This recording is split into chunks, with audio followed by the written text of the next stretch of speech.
Assalamualaikum warahmatullahi wabarakatuh. Hari ini kita akan membahas tentang kegiatan usaha bank konvensional. Karena nanti akan ada kegiatan usaha perbankan syariah. Kegiatan usaha bank konvensional pada dasarnya dasar hukum yang digunakan tetap adalah Undang-Undang Nomor 7 Tahun 1992 tentang perbankan sebagaimana diubah pada tahun 98 dengan Undang-Undang Nomor 10 Tahun 98. Untuk referensi, teman-teman bisa buka di buku, ada beberapa buku Muhammad Jumana, Santosa Sembiring, Wijanarto, dan ada beberapa buku lama memang, tapi terkait dengan hal-hal yang prinsip itu masih relevan. Nah, sebelum saya membahas tentang kegiatan usaha dari bank konvensional, saya mau merefresh kembali ingatan teman-teman tentang jenis-jenis bank. Jadi di dalam undang-undang perbankan itu jelas bank itu dibagi menjadi dua jenis. Yang pertama ada bank umum dan yang kedua adalah bank perkreditan rakyat. Bank umum adalah bank yang melaksanakan kegiatan usaha secara konvensional dan atau berdasarkan prinsip syariah yang dalam kegiatannya memberikan jasa dalam lalu lintas pembayaran. Nah, perbedaan yang signifikan dengan bank perkreditan rakyat adalah bahwa bank perkreditan rakyat atau BPR itu tidak memberikan jasa dalam lalu lintas pembayaran. Nah, kenapa ini penting? Ini penting karena nanti membedakan kegiatan usaha apa saja yang boleh dilakukan oleh bank umum dan yang boleh dilakukan oleh bank perkreditan rakyat. Nah, mungkin teman-teman kemarin sudah baca di Undang-Undang Perbankan. Jadi sekarang kita langsung kita bank umum dulu. Di bank umum di pasal 6 itu ada usaha bank umum meliputi ada A, B, C, D, F sampai dan seterusnya sampai N. Ini ada tambahan, ada yang dihapus dan ada yang tambahan atau perubahan. Yakni menyediakan pembiayaan dan atau melakukan kegiatan lain berdasarkan prinsip syariah. Nah, ini akan kita bahas juga nanti. Kemudian di pasal 7 itu juga ada tambahan bahwa bank umum dapat pula melakukan kegiatan dalam valuta asing, kegiatan penyertaan modal pada bank, kegiatan penyertaan modal sementara untuk dan seterusnya. Ini untuk yang bank umum. Nah, lalu bagaimana dengan bank perkreditan rakyat? Di BPR, teman-teman juga bisa buka di pasal 13 dan juga pasal 14. Usaha yang diperbolehkan untuk dilaksanakan oleh bank perkreditan rakyat atau BPR ada beberapa dan larangannya juga jelas. Dilarang simpanan berupa giro, kegiatan usaha valuta asing, penyertaan modal, usaha perasuransian, usaha lain di luar kegiatan usaha sebagaimana dimaksud pasal 13. Nah, dari beberapa pasal tadi mengenai kegiatan usaha bank umum maupun bank perkreditan rakyat, ini kemudian dirangkum dalam ada usaha-usaha bank yang sering disebut dengan layanan jasa perbankan. Itu kita jadikan satu, ada 16 jasa perbankan yang merupakan kegiatan usaha yang boleh dilakukan oleh baik bank umum maupun bank perkreditan rakyat. Yang pertama ada penghimpunan dana dari masyarakat, 2 pemberian kredit, 3 penerbitan surat pengakuan utang, kemudian 4 jual beli surat berharga, kemudian 5 pemindahan uang atau yang dikenal dengan transfer. Kemudian ada penempatan dan peminjaman dana dari sesama bank, penerimaan pembayaran tagihan surat berharga, penyimpanan barang dan surat berharga, menerima penitipan untuk kepentingan pihak lain atau trust. Kemudian ada penempatan dana dalam bentuk surat berharga. Kemudian ada usaha anjak piutang atau factoring. Ada kartu kredit, kegiatan wali amanat atau trust, pembiayaan dengan prinsip syariah, kemudian melakukan kegiatan dalam valuta asing, penyertaan modal atau equity participation, kemudian pengurusan dan pendirian dana pensiun, kemudian kegiatan usaha lain yang lazim dilakukan oleh bank. Nah, kita akan bahas satu persatu, kita mulai dari yang pertama, yakni penghimpunan dana. Penghimpunan dana, kalau teman-teman ingat, ini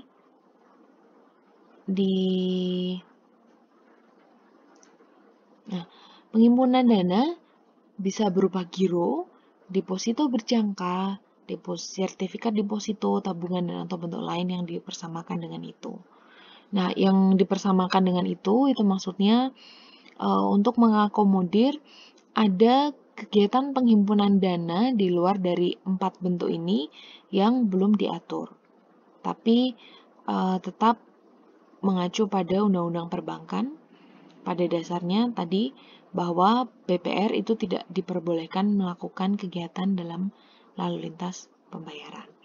Nah, kita kembali lagi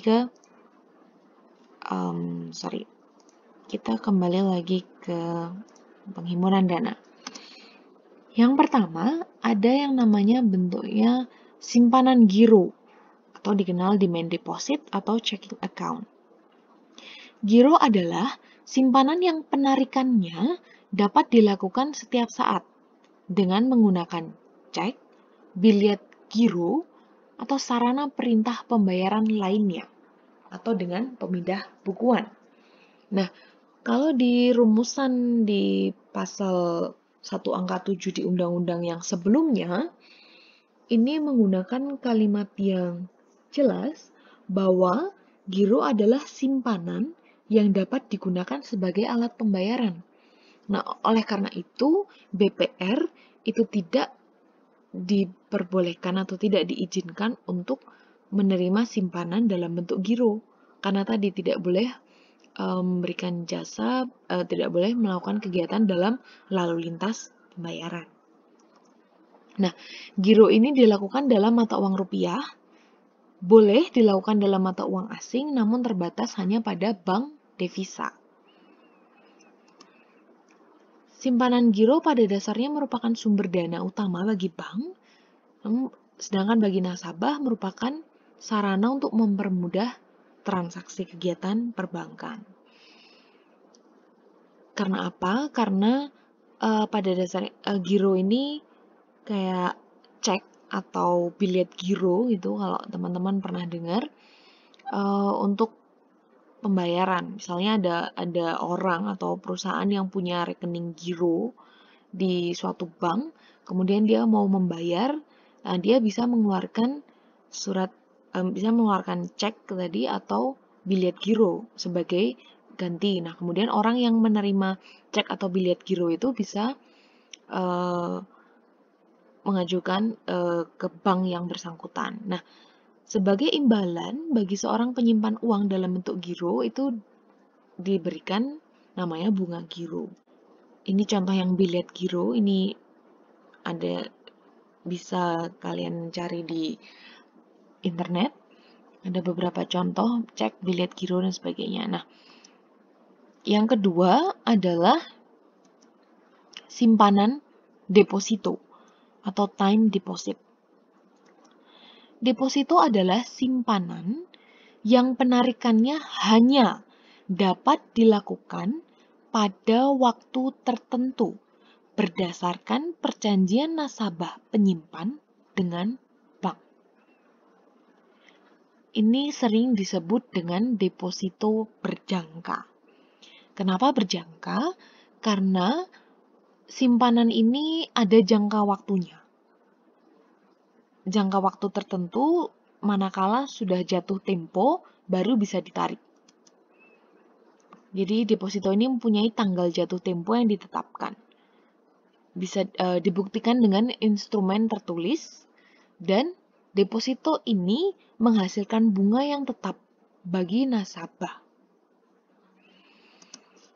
Apabila deposito ini dicairkan sebelum jatuh tempo, maka nasabah yang bersangkutan akan dikenakan denda. Dan deposito ini adalah instrumen yang tidak dapat diperdagangkan atau tidak negotiable. Lembaran deposito antara lain dia harus memuat ada nama pemilik, besarnya nilai pokok deposito, besarnya suku bunga yang berlaku atas deposito, dan tanggal jatuh tempo. Nah, tanggal jatuh tempo ini penting, dan juga ada yang terkait dengan jatuh tempo, yakni ada yang namanya klausul automatic rollover,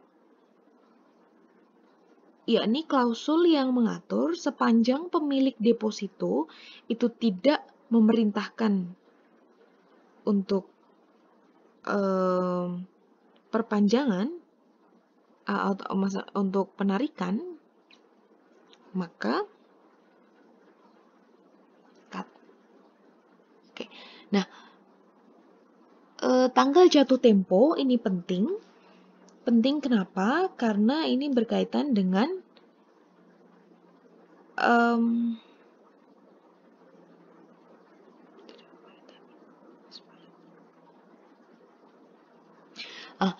tanggal jatuh tempo ini juga berkaitan dengan ada yang namanya klausula automatic rollover, yakni klausula yang mengatur sepanjang si pemilik deposito atau deposan namanya tidak memerintahkan sebaliknya, maka bank secara otomatis akan memperpanjang jangka waktu atas deposito pada saat jatuh tempo.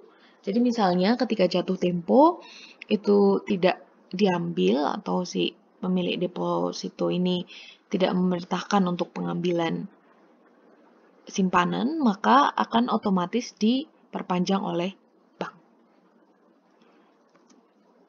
Nah, ini contohnya deposito berjangka. Ada sumbernya ya.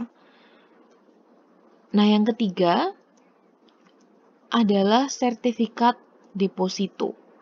Sertifikat deposito adalah simpanan dalam bentuk deposito yang sertifikat bukti penyimpanannya dapat dipindah tangankan. Maksudnya dipindah tangankan di sini berarti sertifikat deposito ini liquid. Dia mudah berpindah, tidak seperti yang deposito tadi. Sertifikat deposito ini bisa diperdagangkan. Kelebihannya juga bunga dibayarkan secara diskonto atau dibayarkan di muka oleh bank penerbit. Perbedaan mendasarnya adalah ini sertifikat deposito ini dapat diperdagangkan karena apa? Karena dia dapat dipindah tangankan. Nah, ini contohnya. Jadi di dalam sertifikat deposito ini wajib memuat beberapa hal, yakni misalnya ada tulisan sertifikat deposito dan juga tulisan dapat diperdagangkan yang besar. Kemudian nominalnya, kemudian jatuh temponya, dan sebagainya. Itu teman-teman bisa buka sendiri di surat keputusan BI terkait dengan sertifikat deposito. Kemudian yang keempat adalah, nah ini bentuk yang paling sering teman-teman lihat, atau teman-teman harusnya, saya yakin sih mungkin sebagian besar dari kalian punya, tabungan. Yakni simpanan yang penarikannya hanya dapat dilakukan menurut syarat tertentu yang disepakati, tetapi tidak dapat ditarik dengan cek, bilet giro, dan atau alat yang dipersamakan dengan itu. Nah, ini ada banyak jenisnya, teman-teman. Di setiap bank itu punya jenis tabungan beda-beda. Misalnya ada Simpedes, ada Simpeda, banyak ya. Kemudian ada tabungan untuk pendidikan, tabungan haji, umroh, dan sebagainya. Nah, dengan aturan-aturan tertentu. Nah, di sini jenis tabungan ini dikembangkan sendiri oleh bank, tapi ada batasan-batasannya, yakni harus diselenggarakan dalam rupiah. Penyelenggaraan dalam rupiah ini ada juga beberapa bank yang kemudian menyelenggarakan dalam bentuk lain, misalnya valuta asing gitu, tapi di bank-bank tertentu.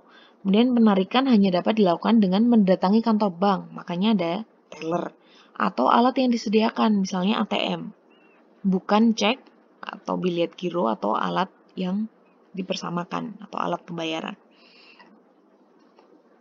Kemudian penarikan tidak boleh melebihi suatu jumlah tertentu sehingga saldo tabungan lebih kecil daripada saldo minimum. Nah, kan biasanya di bank-bank itu ada saldo minimumnya berapa. Nah, itu ininya nasabah itu tidak boleh mengambil kurang dari saldo minimum. Nah, itu adalah produk perbankan, bukan produk, jasa perbankan yang pertama mengenai penghimpunan dana.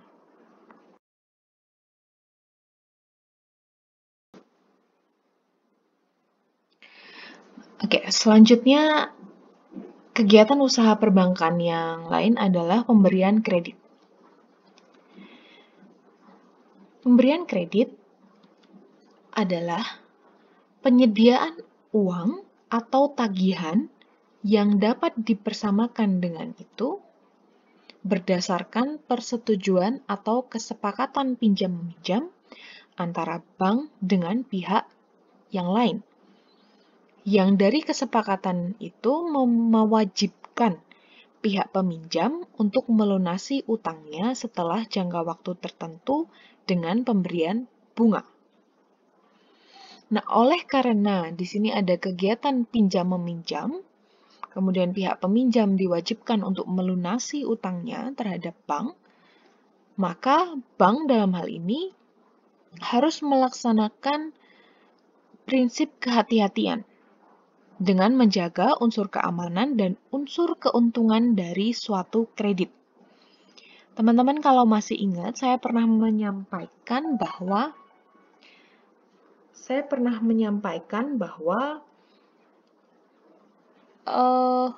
bank itu dia melakukan kegiatan usaha penghimpunan dana secara langsung dari masyarakat dalam bentuk tabungan, dalam bentuk simpanan.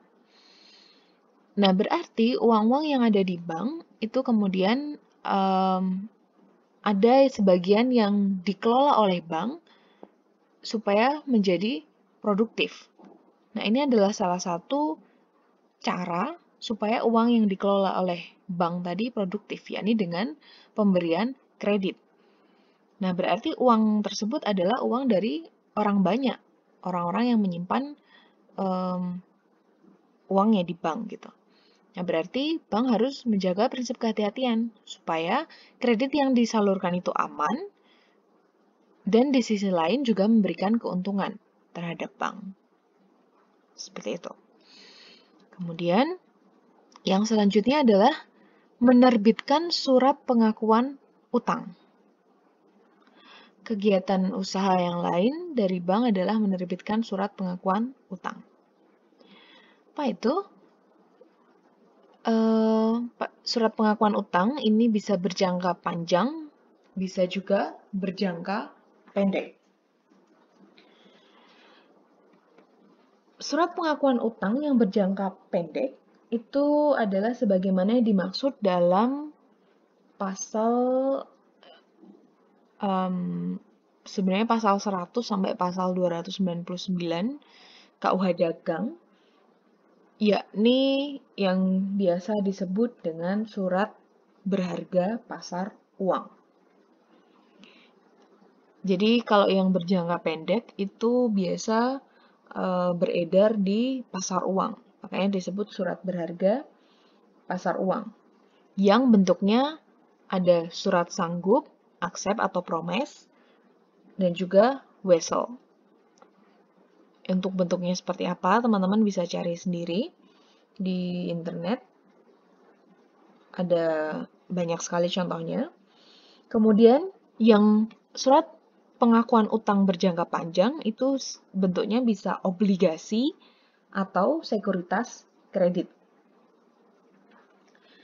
Pada dasarnya, surat berharga pasar uang adalah surat berharga jangka pendek dalam rupiah yang diperjualbelikan di pasar uang. Sedangkan surat pengakuan utang berjangka panjang adalah surat pengakuan utang yang memang jangkanya biasanya lebih dari 1 tahun. Makanya bentuknya ada obligasi, ada sekuritas kredit. Kemudian kegiatan usaha dalam bentuk pelayanan jasa yang lain dari perbankan adalah jual beli surat berharga. Dalam hal ini, bank dapat bertindak baik atas risiko bank itu sendiri maupun untuk kepentingan dan atas perintah nasabahnya dalam kegiatan membeli, menjual, atau menjamin surat berharga. Dalam hal ini, resiko itu apa? Resiko itu bisa kegagalan pembayaran bunga atau tidak dipenuhinya waktu pembayaran atau harga yang menurun. Nah, dalam hal ini dalam kaitan dengan jual beli surat berharga, ini bank juga harus mempertimbangkan mengenai penghasilan yang akan didapatkan dari kegiatan usaha ini, kemudian likuiditas dari surat berharga yang diperjualbelikan, dan juga keamanan terhadap kegiatan usaha yang bersangkutan. Nah, kaitannya dengan baik atas risiko sendiri maupun untuk kepentingan atas perintah nasabahnya adalah dalam hal ini bank bisa melakukan kegiatan membeli, menjual, atau membeli atau menjual surat berharga ini memang atas kehendak dari bank sendiri, sehingga di sini katakan atas risiko sendiri, maupun untuk kepentingan dan atas perintah nasabahnya. Berarti bank di sini pun juga bisa menjadi perantara dalam perdagangan surat berharga. Seperti itu.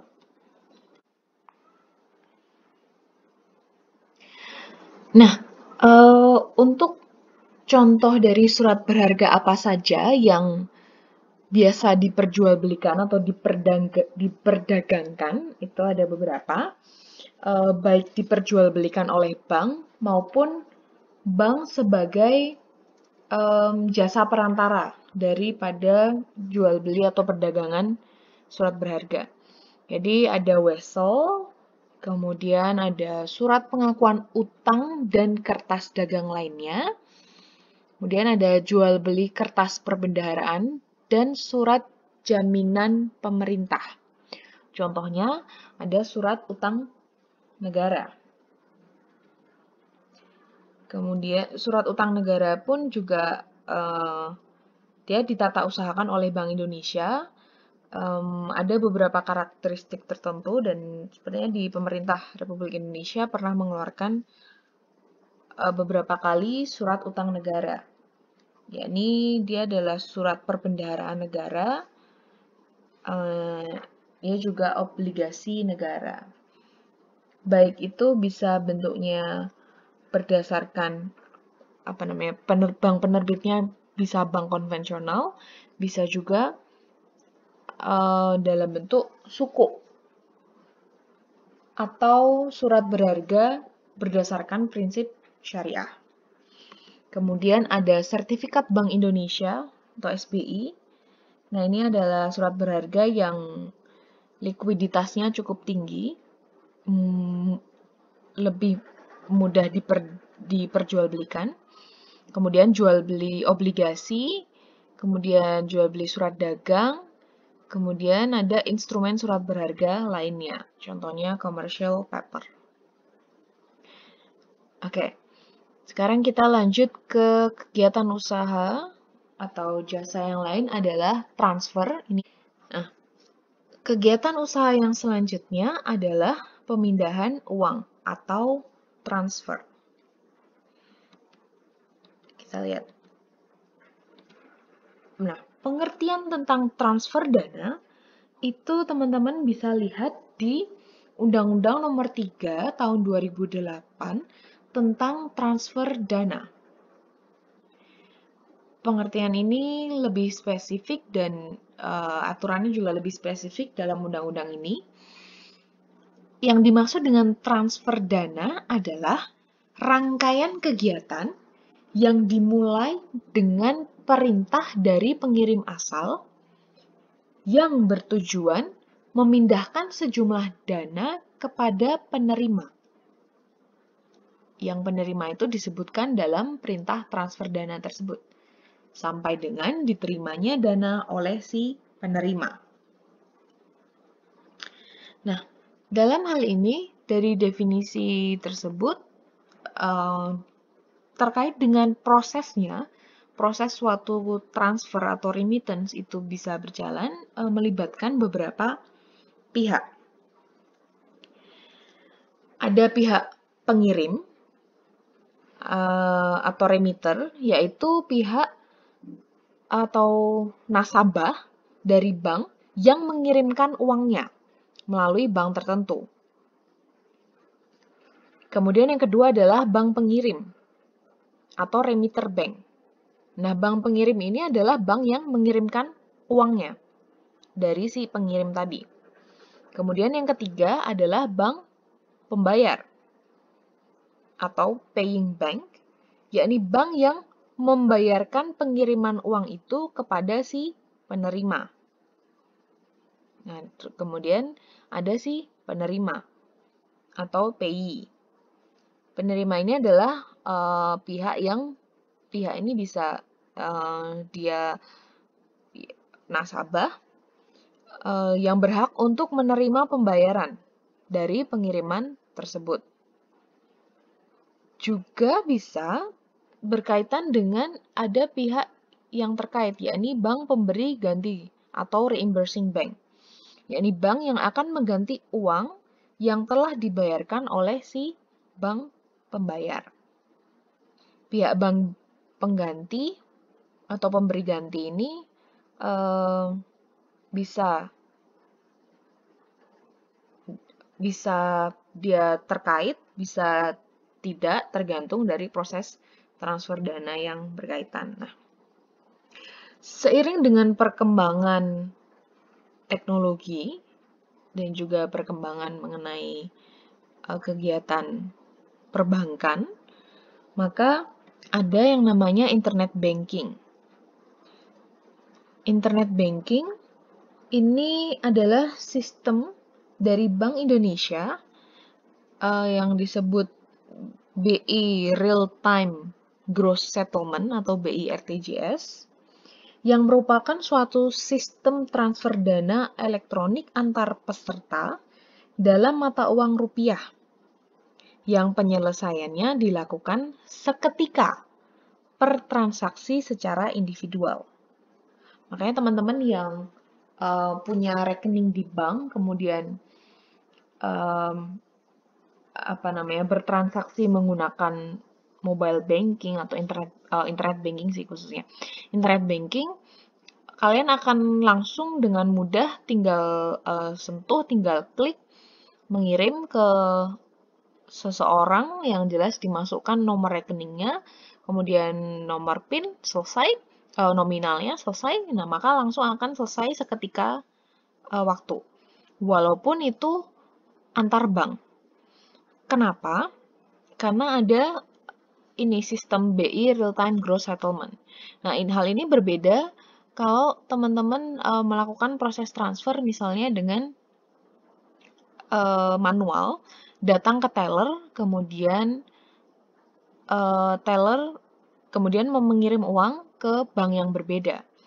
Nah, itu biasanya ada beberapa bank yang kemudian membutuhkan proses sampai 24 jam. Berarti tidak bisa seketika pertransaksi selesai. Nah, untuk mengatasi hal yang demikian, maka dibentuklah ada internet banking. Oke, kita lanjut ke kegiatan usaha yang selanjutnya, yakni penempatan dan peminjaman dana dari sesama bank. Penempatan dana atau meminjam dana dari atau meminjamkan dana kepada bank lain. Nah, ini bentuknya macam-macam. Bisa dia melalui sarana telekomunikasi, wesel unjuk, cek, promes, atau sarana yang lainnya. Dan pada dasarnya dia dijalankan melalui mekanisme pasar uang. Jadi dalam jangka waktu yang pendek. Maksimal 1 tahun pasar uang ini. Minimal 1 hari, maksimal 1 tahun. Nah, hubungan hukumnya adalah si bank pemberi pinjaman atau lending bank, yakni bank yang kelebihan dana, atau disebut dengan over cash ratio. Dan ada bank peminjam atau borrowing bank, yakni bank yang membutuhkan dana. Simple sih kalau ini. Pendapatannya dari mana si bank ini? Bank yang memberikan pinjaman khususnya. Ya dari bunga. Dan bunga ini hitungannya tergantung rate-nya. Dan tergantung ya pada saat dilakukannya penempatan atau peminjaman dana ini, bunga yang berlaku berapa. Seperti itu. Kemudian kegiatan usaha yang selanjutnya, yang ke-7, adalah penerimaan pembayaran tagihan surat berharga. Ada bentuknya inkaso. Inkaso ini dari bahasa Belanda, inkasseren, tapi kalau diartikan dalam bahasa Inggris, artinya collection. Inkaso ini apa? Inkaso ini adalah pemberian kuasa kepada bank maksudnya dari perusahaan atau perorangan untuk menagihkan atau memintakan persetujuan pembayaran, atau menyerahkan begitu saja kepada pihak yang bersangkutan di tempat lain, baik itu di dalam negeri maupun di luar negeri, atas surat-surat berharga dalam rupiah atau dalam valuta asing.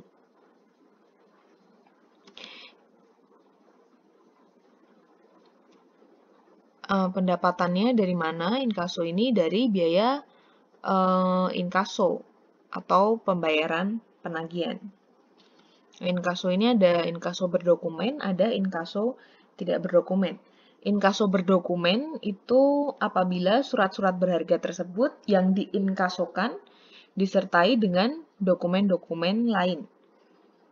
Ya, bisa bill of lading atau konosmen, faktur, polis asuransi, dan sebagainya, atau inkaso yang tidak berdokumen, yakni tidak disertai dokumen-dokumen yang mewakili barang. Kemudian bentuk yang kedua adalah clearing.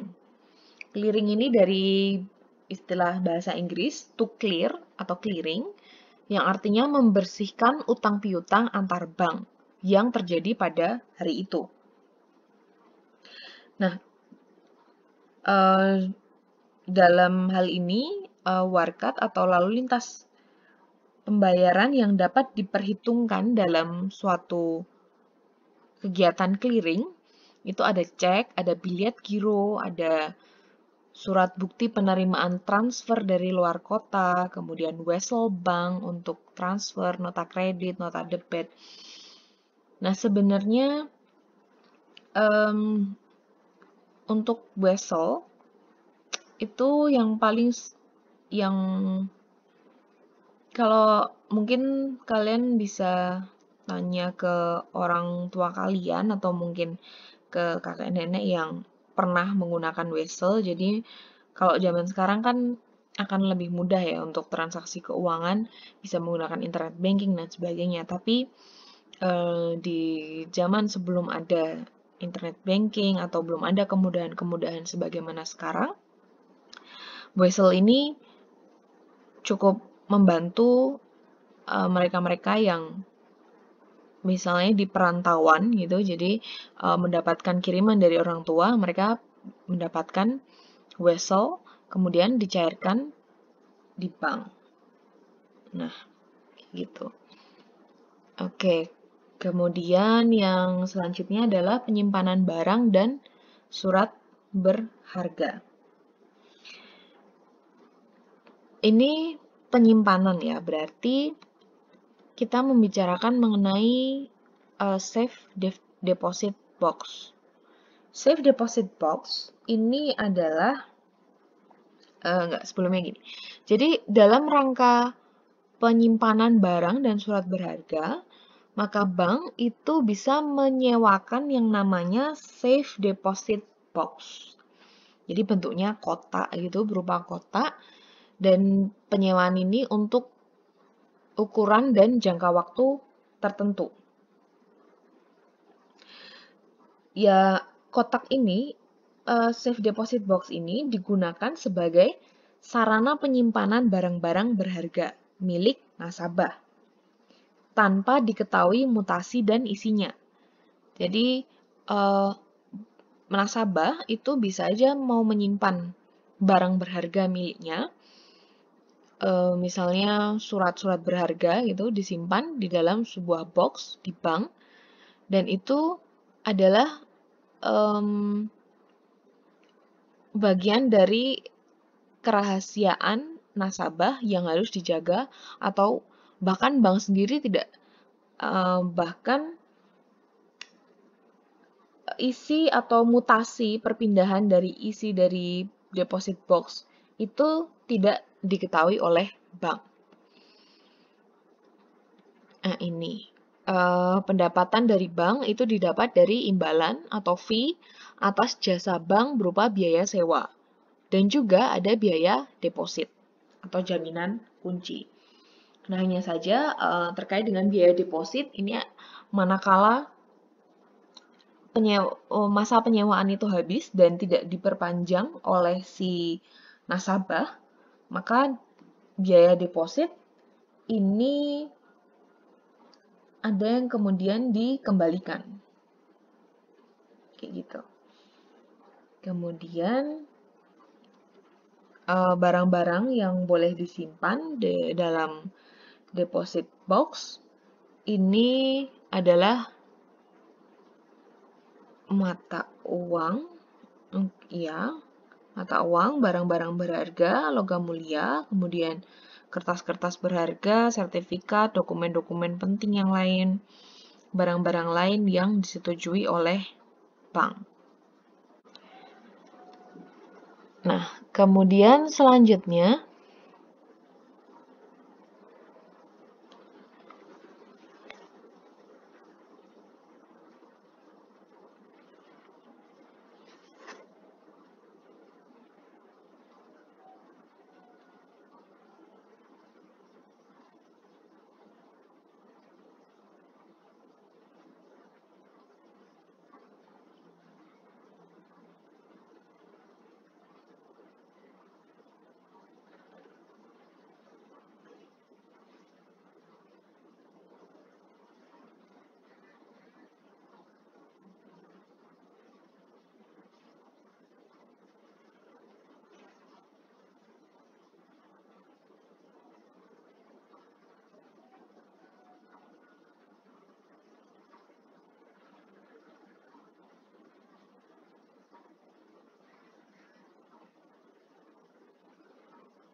Oke, kemudian yang selanjutnya adalah kegiatan usaha yang selanjutnya adalah menerima penitipan untuk kepentingan pihak lain atau trust.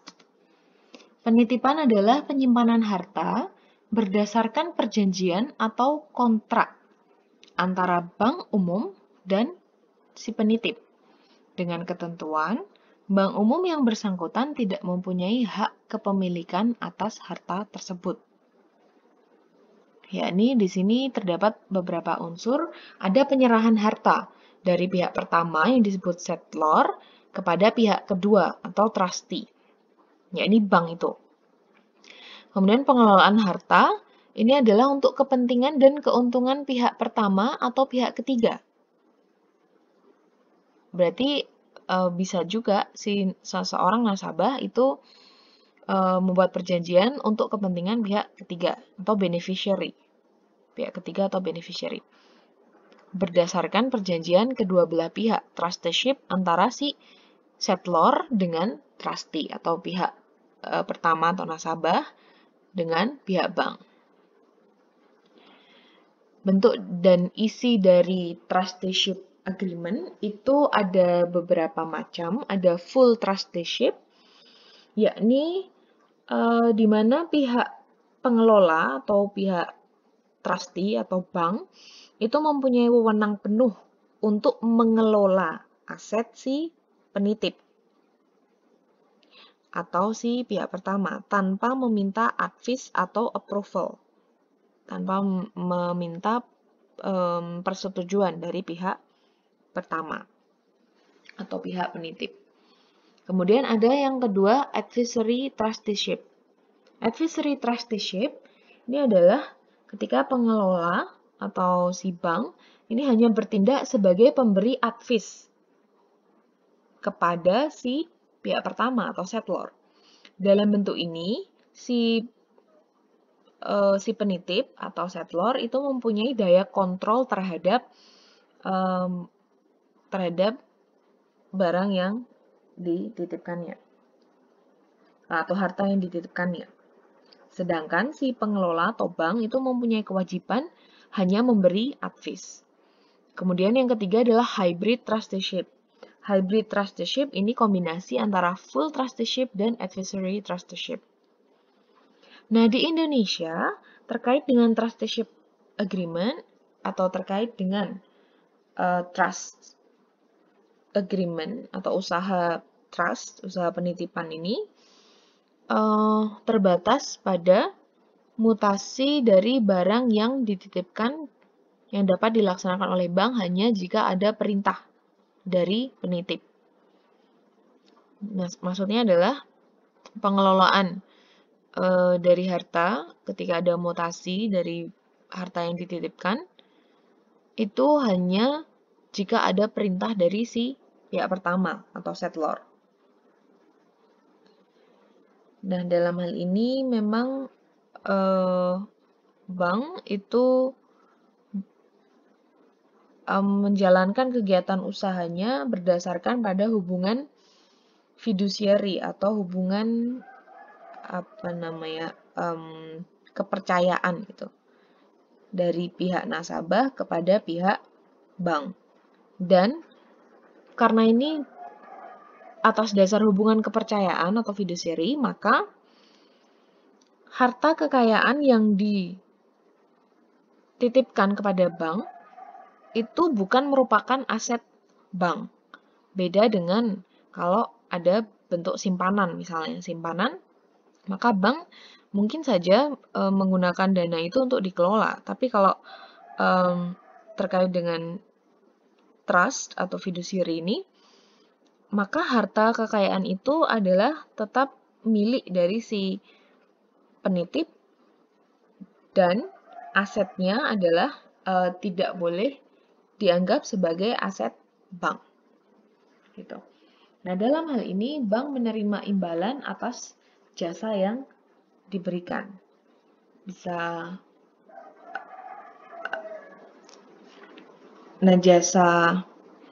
imbalan ini fee ya bentuknya. Nah, jasa ini yang biasa ditawarkan ada estate settlement, ada personal trusteeship, corporate trusteeship, ada charitable trust. Mungkin tambahan, estate settlement itu pada dasarnya adalah jasa pelaksanaan pembagian harta kekayaan berdasarkan wasiat dari seseorang atau dari orang tertentu. Itu estate settlement. Kemudian yang kedua adalah personal trusteeship. Personal trusteeship adalah ketika bank itu diminta untuk mengelola harta kekayaan yang dimiliki oleh orang tertentu. Kemudian yang ketiga adalah corporate trusteeship, yaitu bank menerima amanat dari perusahaan untuk mengadministrasikan, mendaftarkan, atau mengalihkan surat-surat berharga yang dimiliki oleh suatu perusahaan. Kemudian yang keempat adalah charitable trust. Charitable trust ini ketika bank itu diberi kepercayaan untuk mengelola dana dan juga administrasinya dari suatu perusahaan tertentu.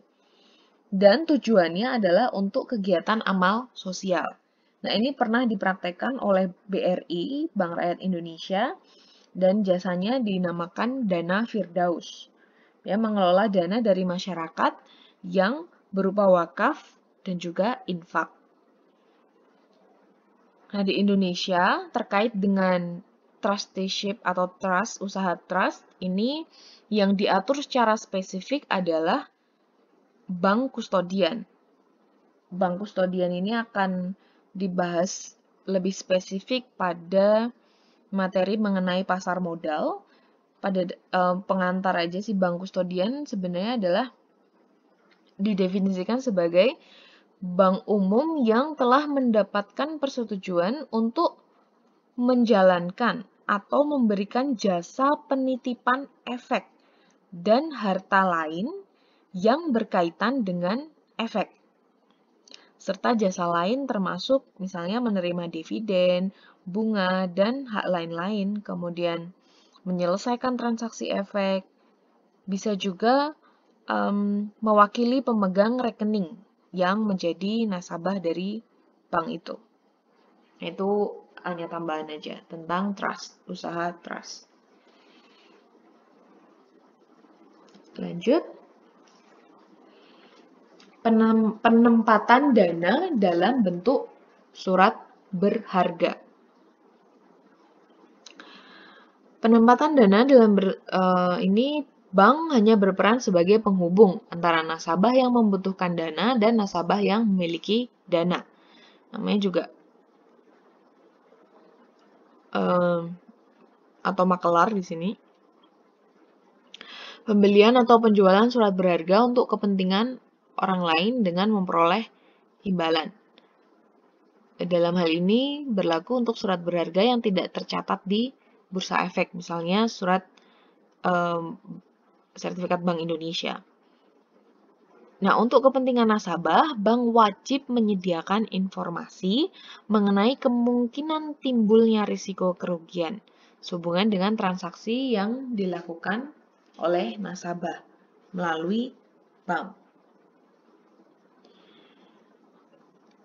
Nah, ini cukup simpel sebenarnya terkait dengan penempatan dana dalam bentuk surat berharga.